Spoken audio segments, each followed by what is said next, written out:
Hey, what's up, Face Fam and YouTubers, especially my Face family. Mwah. Mad love to you. I love you all. And anybody here on YouTube, feel free to friend me on Facebook. I try to reply to everyone. I like to get as much feedback possible.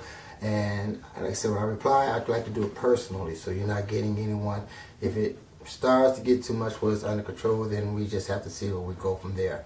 But I've already had turned around and has seasoned my meat the day before. I'm using chicken this time because chicken, when you cook with it, it swells up and it packs more into your jalapenos and your bell peppers. When you use seafood, it gets a little juicier, don't hold well together, but it does taste great. Doing the exact same thing I'm finna do with these jalapenos, you could do with seafood, and you could also do it with ground beef. The one thing I don't like about the ground beef is that it does produce more juices as well, but also it shrinks. So when you stuff it, it don't hold that well in there as being stuffed. You get a lot more space in there, but it does taste delicious. I gotta be honest, it's really good. And this is just something I'm trying to throw together real quick for give you something to toy with. Now I'm using my seasoning to my flavor, but I want you to use your own because the results are still going to be the same. And in a few seconds, I'm going to tell you the secret ingredient that I use that makes the whole thing just bang. Alright, so what I'm going to introduce to you real quick is just the seasoning that I use, because I already seasoned my meat the day before. It's important that you do that, because when you season your meat the day before, it gives the whole meat more flavor, and it's just so much more better off when you do that. When you season the meat the hour, 15 minutes before you cook it, most of that seasoning runs off. You want your seasoning to go into your meat and stay there. And that's why you season the day before. So I don't have anything yet that I'm going to show you how to season. But remember two things. Number one is that when you season your meat again, season the day before. And number two, stop buying name brand seasonings. Don't do that. Leave the name brand seasoning alone. You're wasting your money. You'll see I'm using a lot of generic products, but the main thing that I'm using that's not a generic is because I love the flavor. If you're not going to buy it for the flavor alone, then just leave it. Don't waste your money. It goes by the flavor. Okay? Don't spend an extra 25 cents, 50 cents, or $1 or whatever you spend on name brand stuff because you just wasted your money. And my suggestion, go ahead, try no name brand stuff. Go to the dollar store and give it a shot. I got a lot of seasoning up there. Most of that only costs $1. Some even came two for $1, and it tastes no different. But I'm gonna show you the seasoning that I use today. One of them is my parsley. I use this mostly just for a little show inside the meat, just to have a little color to it. Because you know, when you're cooking with chicken and other things and stuff, you know, you want to try to give it a little flair. You don't want things to look too pale all the time. So basically I use this just for a little color. Again, I'm using generic chopped onions right here. Generic brand, less than $1, dollar store. Black pepper, great value, but $1 and some change at Walmart. You know, very inexpensive. I'm using garlic powder right here. This is what garlic powder is, $1. You know, you can tell by the same difference, same company, $1. Don't spend a lot of money on it. And I'm using Lawry seasoning salt too. Now this is my name brand thing because I love Lawry. If I didn't love it, I wouldn't buy it. But of all the seasoning salt, maybe because this is what I grew up with and this is what my taste bud is used to, I stick with Lawry. But this here, delicious. This is what I use. Also, you're going to need some chicken, of course. And when you get your jalapenos, I have them cleaned up right now and they kind of drying out, so I'm not able to show you right this second. But when you look at my video, you will see the size and the shapes that I'm talking about here for a second. You want to get your jalapenos almost about the length of your hand, you know, from top to bottom. You want them to be hollow. You don't want them to be flattened too thin, and you don't want them to be all curvy or anything. You're going to see one of those a little later on, but they're still usable. But for good stuffing, to get a lot of stuff in there, to get it packed up, use jalapenos that is nice, thick, and round. You're going to see a couple of them as I show you once I stuff them. Also, you're going to need toothpicks. I believe I said that already, didn't I? Yes. In case I didn't, make sure I say it again. Toothpicks, toothpicks, toothpicks. A lot of my friends get them, the jalapenos, get all the ingredients. They forget the toothpicks, and it doesn't come out quite as well as they expected it to. So make sure you get your toothpicks. All right. And one thing else you're going to need is a pack of bacon. All right. Make sure you get your bacon. You're going to need that. So we got our seasoning. We got our toothpicks, we got our jalapeno peppers, we got our bacon, and the last, most special, my secret ingredient, the one that really gets it banging, cream cheese. You don't need Philadelphia or no other name brand. You can get the generic. I got the Philadelphia, I got the generic. I had them both, I had them all, and no one could ever tell the difference. So just get the generic kind. And we're going to go ahead and get started here, and I'm going to show you what I did and how to go ahead and prep it up. Come next time when we have more time to film, we're going to go ahead and show you exactly what I did for the seasoning and everything. But for right now, we're just going to cut this one pretty short because we had already done the introduction to the show today, and now we're doing our actual cooking segment. And at the end of the show, stay tuned because we have a little segment we call On the Tip. It's just a little personal advice that I like to give from one love to another. Alright, thank you. Okay, everybody, look, the first thing you want to do is prep your peppers. Now, this is how you prep them. You see how your peppers got these little dents that goes all the way down inside there? Let me get one that's better that you can see. You see how deep that is down there? You don't want to cut too high where you don't have the centerpiece in it. You want to try to cut just below that centerpiece. Let me show you how you do this one.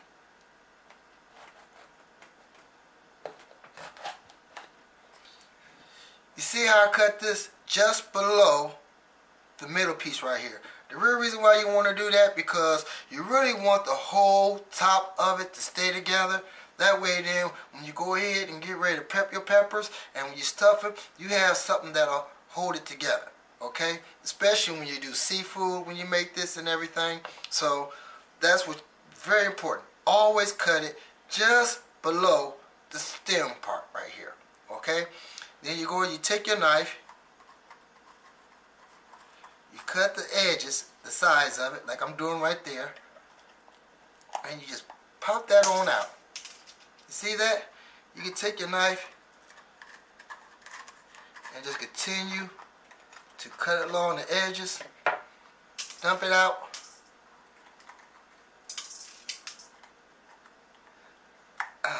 There. And you want it hollow as possible. Okay? Now, the most important thing also you want to make sure is not to mess up your tops because we want to put these back on. And we want to make sure that we get the ones that fit the right ones. So when you slice them up and cut them up and everything, you still have the right size for what you're using for. Okay, this is the one I cut off of. I'm gonna make sure that it's measured evenly. There, that's how it's measured right. Check it to make sure it's straight. And I'm gonna put them on there one at a time. Give you an example with one more. Again, I'm looking at where my stem is. I'm gonna try to cut it just below that stem area, like so. Now, the reason why it's important to do this because when you cook it, like I say, chicken swell, ground beef shrink. But when you cook with cream cheese and stuff like that, everything is going to be coming out kind of watery sometimes. That's also why I'm using the pan here because I don't want to ruin my pan. So I use that. But here I go again. I stuff it out. Dump it. And get all the seeds out of it. Mash the tops up together. And then go ahead and prep it. Right there. Keep them in order because this is very important. You don't want to have uneven tops on it. You want all your tops to be even. Okay, y'all, next, like I said, you can use chicken, ground beef, beef, steaks or whatever. This or seafood. I'm gonna show you how to make it with those one day. But for this time we just doing chicken. And I got these chicken tenders here. And the only thing I'm doing, I could ground it in my grinder, but I'm just cutting them up in chunks.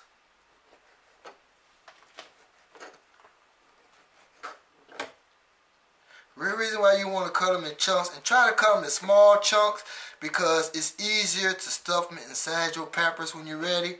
There are other things I have done with these to make it more fiesta. When I stuffed it with the chicken, I add in sliced tomatoes, just to make it look a little bit more, fiesta. Make it a little more interesting. I've used Rotello seasoning and everything, and it just made it look good. I just do something as far as designs, but right now I'm just showing y'all the basics. This is the basic of it. Now the seasoning I'm using, you don't have to use those seasoning. You know, season how you like it. Season to your flavor. Don't season to mine. Okay, all right. This is what I like, and I love it with the garlic, but this is where I usually make it. Everybody always love it. So I'm going to go ahead and finish cutting up and dicing up my chicken. And then after that, I'm going to show you how I season it. Alright, y'all. Next thing I'm going to do after that, I'm going to season this.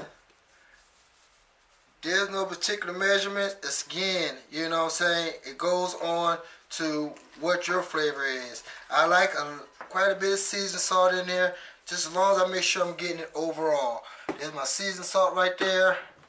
Right here, I have my chopped onions. What I told you about here, I'm going to sprinkle just a few of those in there. You don't have to use chopped onions.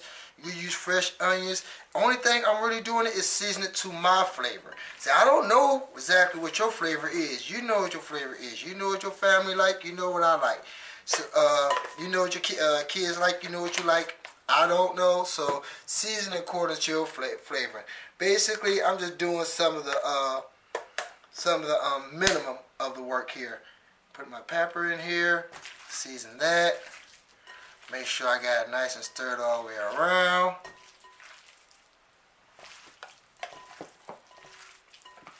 Okay. Like I said, usually I let this marinate overnight.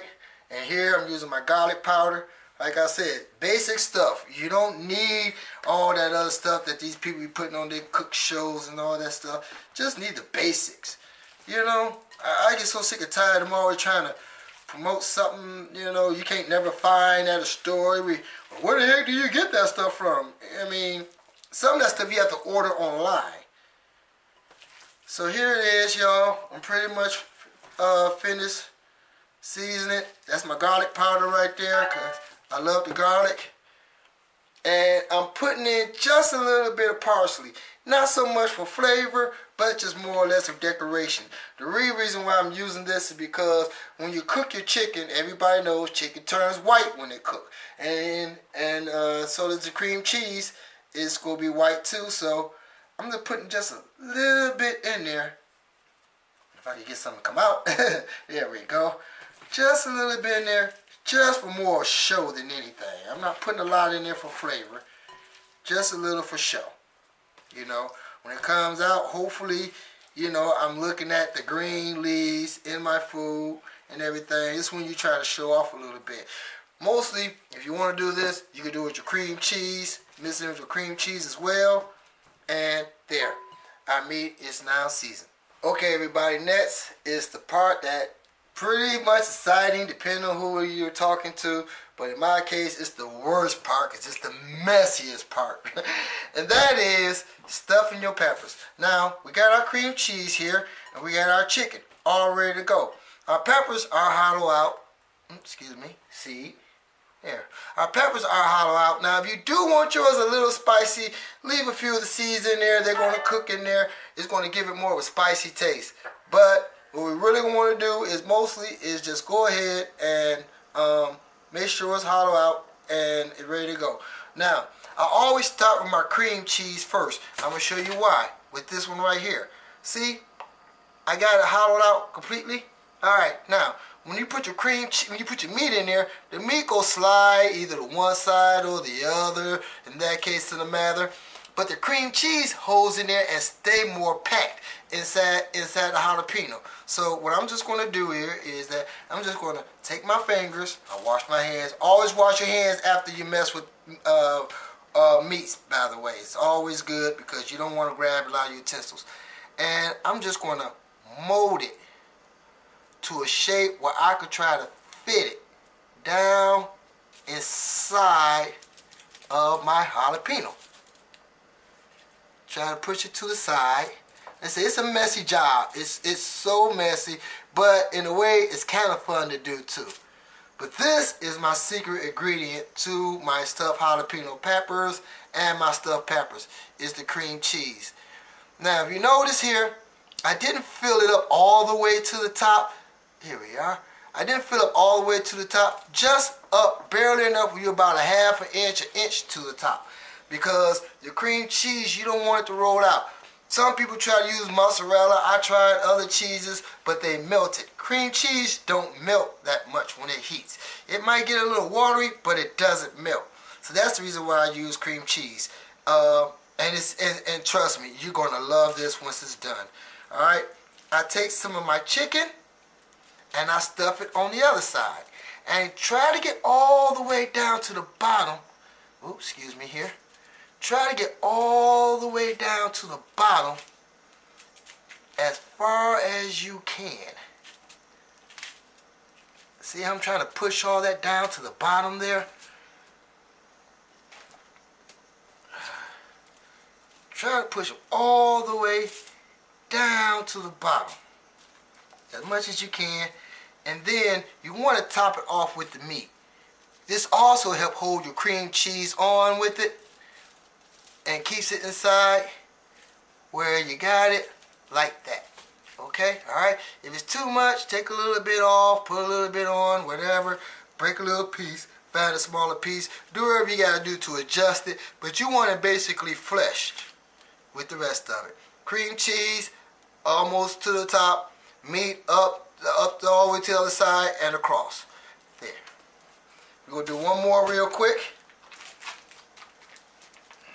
Again, take my cream cheese, try to smash it, put it on one side, like so. You have to look to see what I'm doing here. A little bit more, actually that's enough right there. See how I got it, just to the edges? I'm gonna take a little towel and wipe that off later, and then I'm gonna go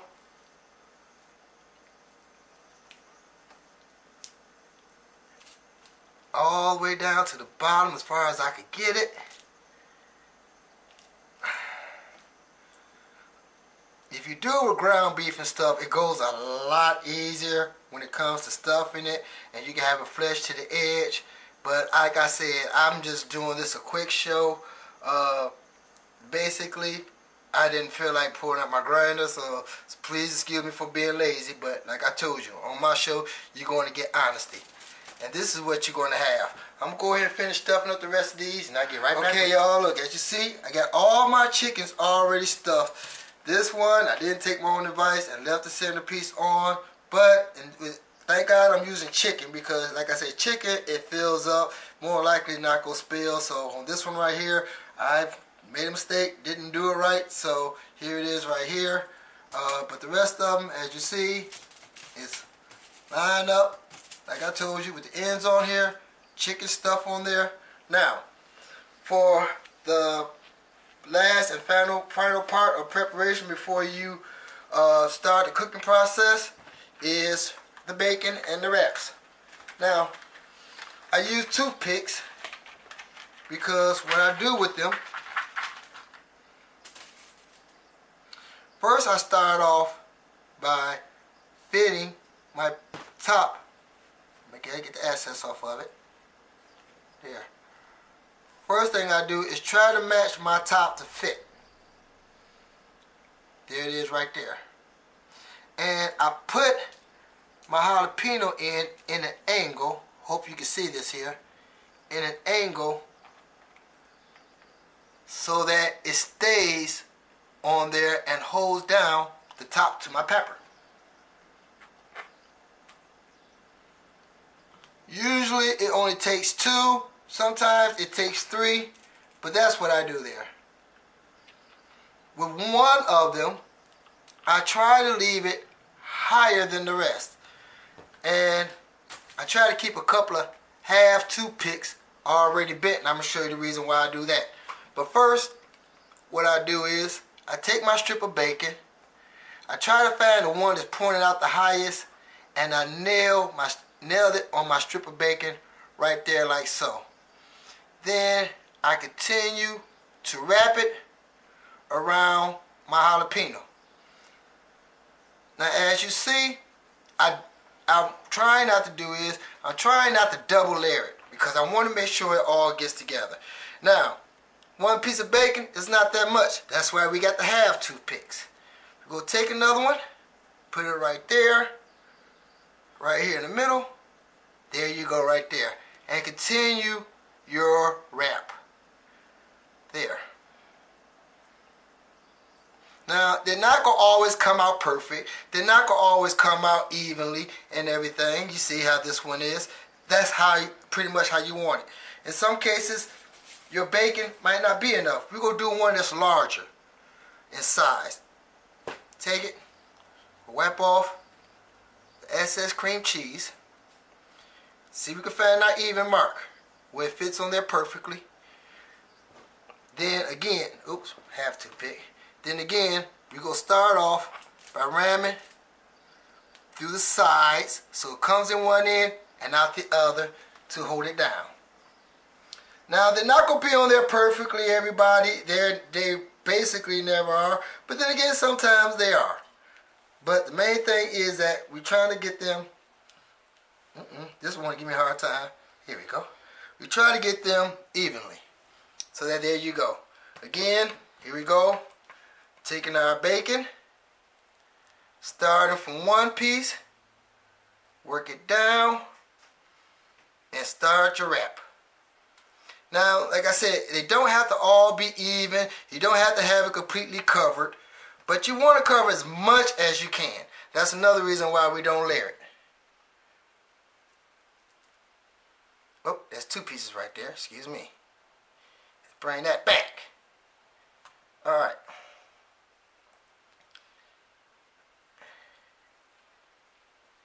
Then just try to spread it out evenly. Okay? Alright. That's a good one right there. I'm going to go ahead and do the rest of these, and I'll get back with you when I'm done. Okay? Now, as you see, I got everything done. These are how they're going to look like once you finish. Now, you notice I didn't say how much chicken, how much seasoning. I didn't give you no measurements because these different size jalapenos. How can I possibly tell you what your measurement should be when they're all different sizes? You know, so if I told you a pound of chicken, it might take less than that. It might take more than that. Depends on what it is. I believe the chicken I had was 2 pounds of chicken. That's what I used for this, and I still have, as you see, some chicken left over. Some I didn't even slice. Some I didn't even season. Now, it's okay because with this stuff here, I can use this for other things. I can make me some nachos with it or some tacos with it. So I'd rather have a little more than have have more than what I need than have less. Because there's other things that I can still do with this chicken. I mean, there's so many things I can still do with that. These right here, I can still fry them up or whatever I want to do. So I use 2 pounds, but I'll probably use about 1.25 pounds or something like that here. So we'll take these back out the way. But I'm going to put these in the oven, and I'm going to put them in there for about maybe an hour, hour and a half. It depends on it. I'm going to have to walk you through that cooking process so you know exactly what I did because it's going to change variously. Some days I bake them, they come out perfect. Some days they come out a little weird that I have to adjust the heat. I have to adjust the temperature, but keep an eye on them. The bacon is not going to cook as fast as you would think if you just put plain strips on it because of the juices that's coming up from the jalapenos. It's going to take a while for it to cook. So, and tell you the truth, it don't really burn. I never really burnt one before. I almost did one time and I put it on a smoker and it had a little too close to the fire. But this is what it looks like. I'm going to put it in my oven here, and when it's done, I'm going to show you the final product. And I really hope you people like it. Alright, thank you. I want to go ahead and show you what I meant about the bacon thing. My jalapeno peppers have already been in there for like 30 minutes already. A little over 30 minutes. And we're going to take a quick look here. As you see, my bacon still look raw. Don't look like it's really cooking that well. I'm cooking this at 350 degrees. And there's no really specific time, a specific way it's going to go. I just want to show you that your bacon do not cook that fast. It takes quite a while to get it done. So far, my food only been on for 30 minutes, and that is going to come out quite well. Just want to give you that. Okay everyone, I just pulled these out again. It's been about 50 minutes since they've been on. And one thing I'm going to look for is try to make sure that my jalapenos are getting soft. You can just tap them, touch them, poke them, whatever. They're pretty soft. Actually, getting a little bit more time, they're going to be about done. Now, what I'm also going to do here is I'm going to go ahead and reach over here. Excuse if I'm in the camera's way here. I want to go ahead and take a look at the bottom of it. See if I can take a quick look. Making sure that the bacon is not frying too much on the bottom. They look pretty much just like the way it is up top. Give you a good example here. Turn it this way. You see, it started to cook on there, but it looks pretty raw right here. And I want to continue to cook these until they are pretty much brown on the bottom or other reasons. Like I say, it varies for different reasons on why you're doing this, but making sure, if I can get this here, there we go. You see, it's starting to brown more, a little bit on the bottom, but not as much as is on the top. So I'm going to continue to let these cook for a while longer, for a minute. And then, once I feel like that they're about done, what I'm going to do next is that I'm going to go ahead and probably put them on broil. Then I cook the bacon on top, flip it over again. But that's just a check after 50 minutes. Okay, y'all, it's been an hour exactly since I put these on. And if you go look and notice that they are getting done. Now, basically, the bacon, as far as the bacteria and everything is done, it's perfect. But I like mine to look a little golden brown. So what I'm going to do is, I'm going to try to flip these over while they're still in here. You see, some of it's getting brown, some of it's not. Try to flip these over some and try to take a good look at them. And if they're done, then that's wonderful and great. Sometimes you get sections where it's done like that. Sometimes you don't. Because the way my oven's made, I got bars going on the side, along the middle, and right there. So usually the ends on both sides are usually cooked pretty fast. So whenever that happens, only thing I do is flip them over and turn them around. But since my jalapeno, I'm going to tap them, and they are really soft. I'm poking my jalapenos here, and notice how soft they are. So basically, the inside of it is already done. But my outside of it, still not quite yet. So I'm going to do a little cheating thing, which we all do. Is that I'm going to go ahead, I'm going to put this on broil. Because I want the top of my bacon to get done. You see the bottom of it is getting cooked nice and crisp and everything, but my top is not done at all. I want my bacon to look brown, because when it looks like it's still raw, got that raw look to it, it don't look too tasty. So I'm gonna go ahead and adjust my oven to broil, and I'm gonna get it on to get more cooked on top. All right, thank you. Now I put it on broil, and it only been about maybe 5 minutes, and I want to check them.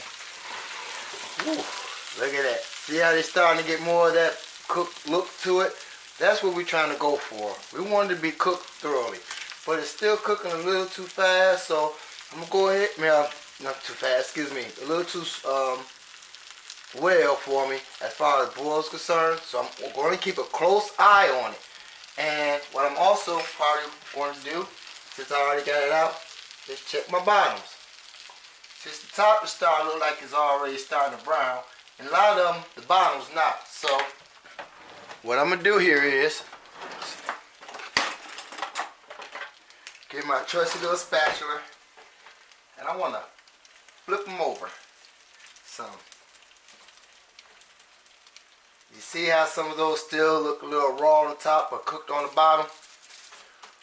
We're going to flip these over just to take a quick look at them. Just turn them around here.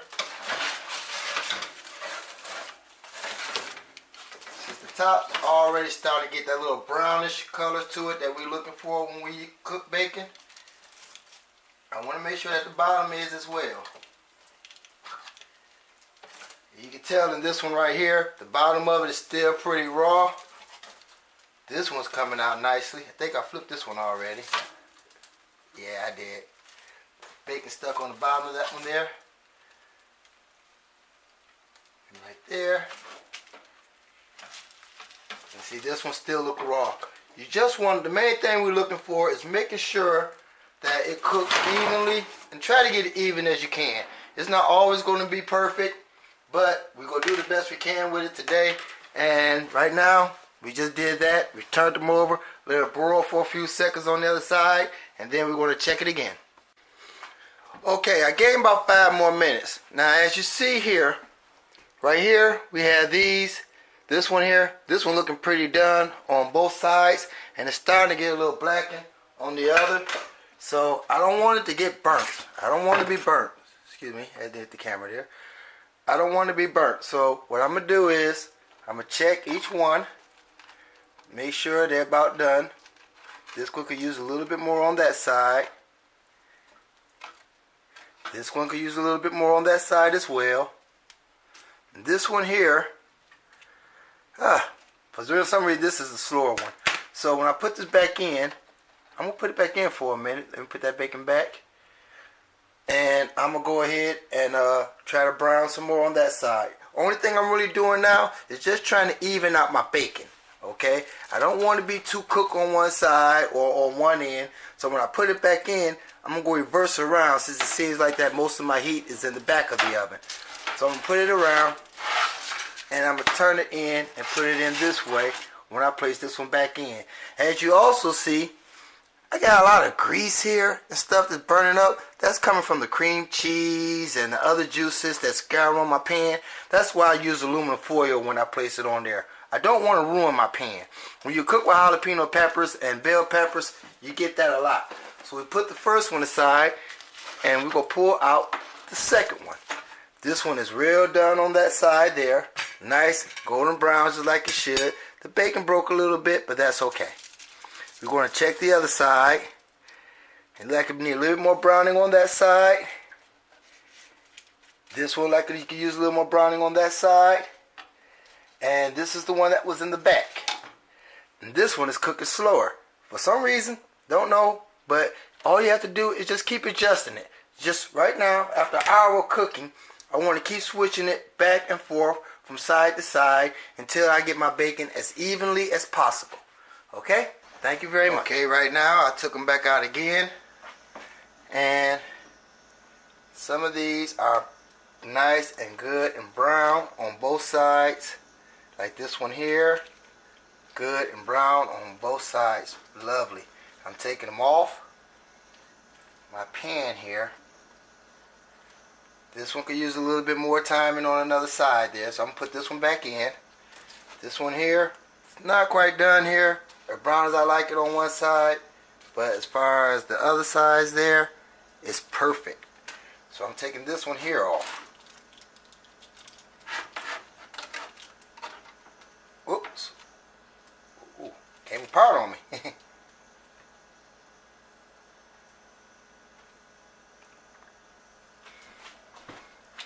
We're going to put this one back in the oven. So for now, I'm going to move this one to the side.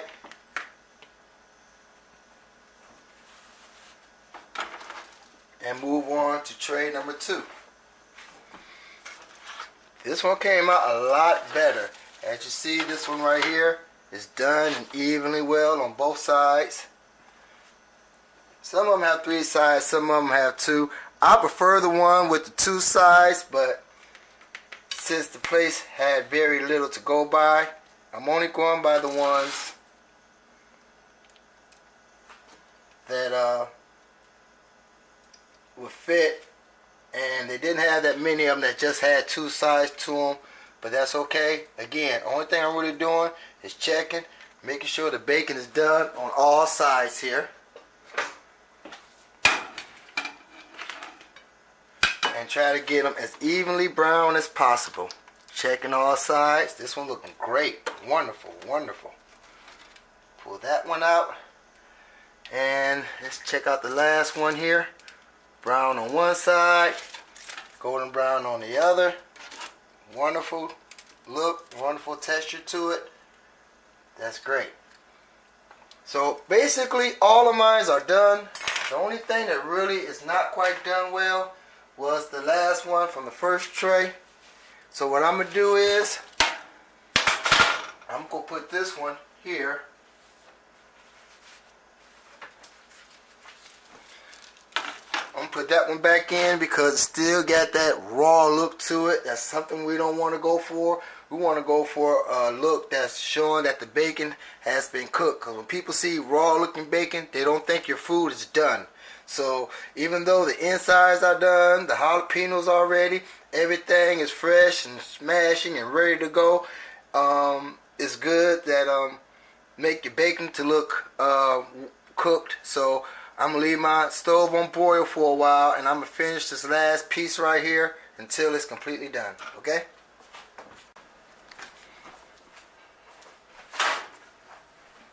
Okay, everybody, this is my final outcome. Now, other things I do to them, I might use plain mozzarella cheese.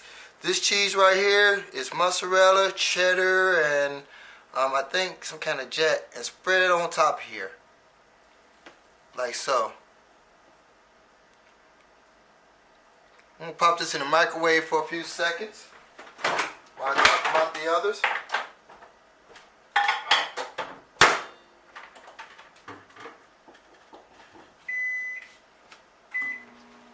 Now really, you don't have to microwave them. I'm just doing that because I want to get them out the oven real quick. But I'm going to do this one here too. For some of them, here I have some diced tomatoes. If you don't want more cheese, just put tomatoes on them. You know, that's it. I'll put some more cheese on this. This fresh cut diced tomatoes. Give it more of a taste.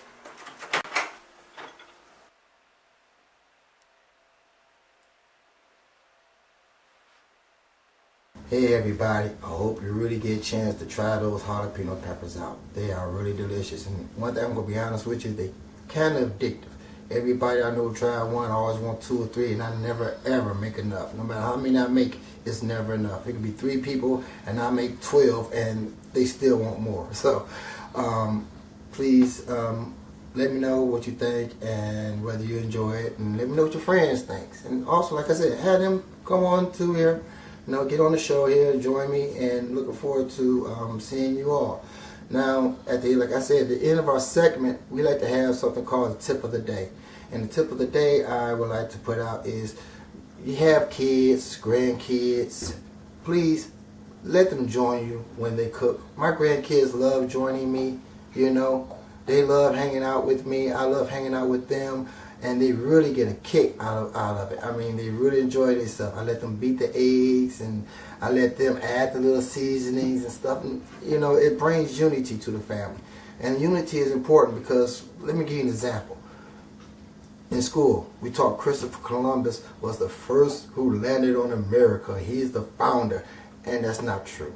Christopher Columbus, never even landed in the U.S. He never even hit U.S. soil. The closest he ever got was the Bahamas. And they make him to be some kind of hero. Well, a hero. He was a kidnapper. He was a thief. He did human trafficking. This man, actually, he was denounced to even be a captain or serve on any ship. The only reason why they put him back on the ship when he found America was because they didn't know no one else who knew the area quite as well as he did. Christopher Columbus would never ever have been on the ship if they did not need him. And we sitting up here giving this man a holiday. Why? He didn't deserve it. But yet still, that's one of the things we're taught. And the schools, they don't care what your kids learn. They're programming your kids to believe what they want them to believe, not what is the truth. And as parents, you know, we send our kids outside, we let them go hang out with friends, and we don't even know what they telling them. So have your kids involved with you when you're cooking. You know, put the investment time in there. And I say investment time because really Social Security is almost gone. There might not even be none by the time I go ahead and apply. And as far as 401ks, man, we all had heard the stories on how people had took people 401k. You put in 20 years, 25 years, think you get retired, and come to find out your 401k is gone. Your kids is your most sound investment. Now, there's no guarantee that they will grow up to be a doctor or a lawyer or anything like a politician. There's no guarantee that they're going to be successful. But the more time you put into them, the more chances are that you're going to get that back in return. So look at your kids as your retirement plan. Because you took care of them, it's going to become a time when they're going to have to take care of you. And I'd rather have someone who made something of themselves, you know, got the ability to do that. I've always told my son that I'd rather you hate me and become somebody than to love me and be a nobody. And it wasn't just for my benefit. The reason why I said that was for his. Because I want my son to be successful. I was hard on him and he's kind of upset with me, but he's starting to understand now. He's in the Navy, he's doing well for himself, and he see everything I was saying. And it kind of caught up with him, and it's building up our friendship even better than what it was before. And I'm hoping to spend many more years with him, even as an adult. But people, please, please, spend time with your children. Let them help you cook. They'll love it. It's fun. And also one thing about that is that it promotes healthy eating. My kids prefer food from my kitchen than they do from a restaurant. They look at McDonald's and Burger King's as snacks. That's where I raised them. That's not food. That's snacks. That's something you cook when you're lazy or you don't feel like getting up or you don't have the time. That's what that's for. It's a filler. It's not something that you really want to put in your body all the time. After all, McDonald's French fries have over 15 different ingredients in it, when it should be just plain potatoes, like it should be. So people, take your time, spend time with your kids, and I hope you enjoy this tip because Lord knows it worked for me. Thanks for visiting. I had a great time doing this, and next time when we have more time to be able to put into the cooking segment, I'm going to show you exactly how I season everything. I know this is kind of short, and I know I'm kind of jumping from just telling you what I've done or what I use and didn't really get a chance to show you much, but you're going to see exactly how I stuffed them, and I know you're going to like it. Bye-bye.